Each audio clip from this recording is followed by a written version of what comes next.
and welcome to your video about how to use your interactive digital notebook. I'm Miss Sylvester. I'm going to go ahead and be talking you through how to use this notebook. This video applies to geometry and algebra 3.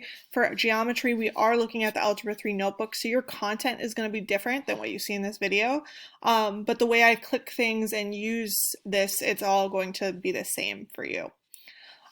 First thing, when you open up your digital notebook, hopefully you have found it. You have to be logged into your school Gmail account to access this, but you should be because you're watching my video. So hopefully we've already covered that issue.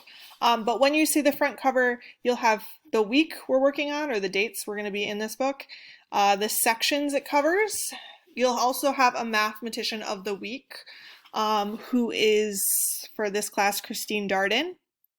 And usually there's also a video to watch about her. I just haven't pasted it in yet. So there should be a little video here if you want to learn more about our mathematician.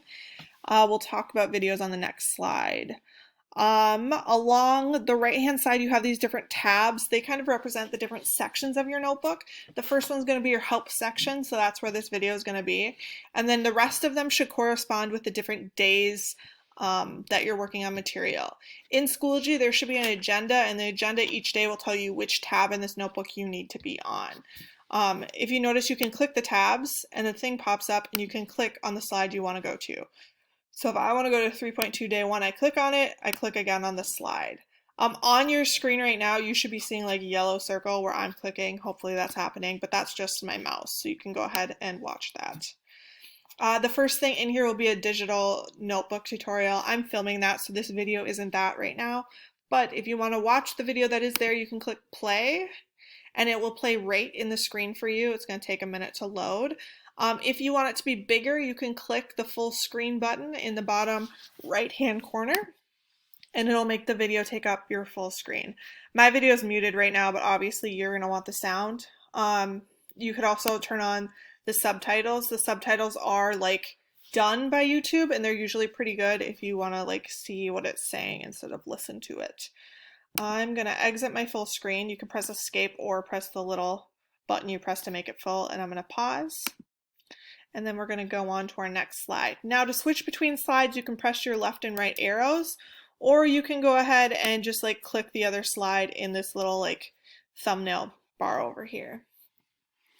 Now, the first thing we're going to do is Monday and Tuesday, September 14th and 15th. Your dividers will have your date on them. It'll also have the section you're doing, more information about our mathematician of the week, an essential question, a learning target. It's mostly just a landing page for, the beginning of the day, and then you'll move on to the next page. Now, the first thing in here is an About Me section. Notice it says type here, type here, type here all over the page. You can go ahead and click those, highlight, and then start typing your information. So my name is Leah Sylvester. I'm going to go ahead and type that in, and you can just continue to fill that in. Now, if you're like, yo, Miss Sylvester, these questions are kind of small, like that font isn't very big, and I can't see what it says, you can go up here to this magnifying bar, or magnifying glass, and you can click on it to make it bigger. I like to click the little arrow next to it and then choose one of the percentages, so 100% makes it bigger. I can still click and type and do whatever. Or you can click on the actual magnifying glass itself. When you do that, you'll click on the part you want to magnify, but notice that my cursor is still a magnifying glass, so if I click again, it's going to keep magnifying.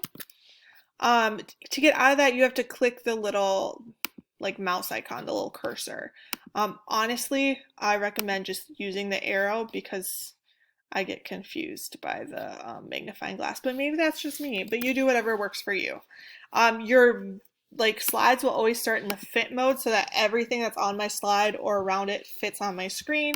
But again, if you want to make it bigger, you just press the zoom button. All right, you're going to fill out that whole page on your own, but I'm going to move on so I can show you other things about it. So again, I'm going to go to my next slide. I'm just going to press my forward arrow. This one, it has directions for you on a yellow post-it note. Pretty much all of your directions will be posted like that. It says watch the video below, then drag and drop the definitions and examples on the left to match them with the vocabulary words on the page. I'm still making videos, so this is the same video as before, but you can press play to watch your video. Nope, there it goes. And then while you're watching your video, you're going to drag and drop these. So I can click on this one And if I think it goes with this word, I'm going to drag and drop it so it's together.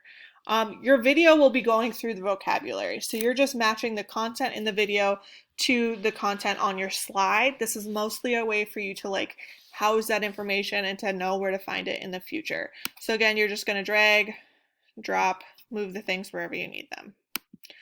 If you ever like maybe you dragged and dropped it or something weird happens, you can click the little undo button up here and it will undo whatever you did. So if you want to put it back, just click undo. If you're like, oh wait, I didn't want to undo that, you can press redo. These two buttons up here are really great if you like mess something up. Like if I did something I didn't want to, my slides are glitching, I'm just going to click undo a couple times and then hopefully it will fix it. All right, you would finish this vocabulary slide, but then you would move on. This one has more type here's. It has your directions, your video, type here, but also down here it says drag and drop the names from the table above to name the polynomials below. So what that's saying is that in these columns, these words, they move. So you can drag and drop them to go wherever you need them to go. So just make sure you're kind of reading what it's telling you to do. Let's see if we have more information for you. Oh, at the end of each section, there'll be this stop sign down here that says stop, go to Schoology to finish today's work. So for this page, you would watch the video. It's going to go through some examples for you. When I'm done with the video, I'm going to go back to Schoology and I'm done with my interactive notebook for today. Now you might want to still keep it open because when you go to Schoology, you're going to do some homework, you're going to do an exit ticket, and it's probably related to what you just watched and what you just did in this notebook. So it'll be good for you to maybe have it open. So if you're like, oh, I don't remember how to do that problem, but I know they did one like that in that video, you can pull it up and look at it. I think that is all I have for you. Those are just kind of the basics of how your interactive notebook is working. If you're having problems with it, if you need help, please ask your teacher. We would love to answer them and we would love to help you. All of that being said, thank you for watching and I wish you a very successful trimester.